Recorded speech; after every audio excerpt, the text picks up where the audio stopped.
How to WhatsApp web scan mobile to mobile.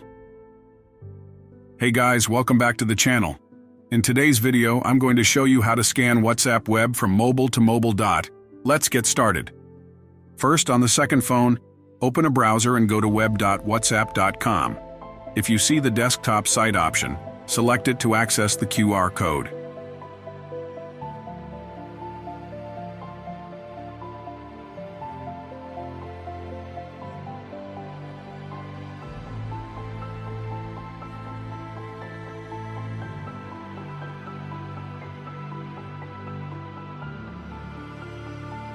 Now grab your primary phone, open WhatsApp, tap the three dots, and select Linked Devices.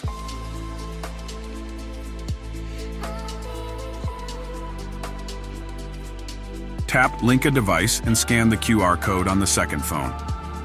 Once scanned, your WhatsApp account will appear on the second phone's browser, and you can now use WhatsApp Web on mobile. And that's it. You've successfully set up WhatsApp Web from mobile to mobile. If this was helpful, like and subscribe for more quick tips. Thanks for watching. See you in the next video.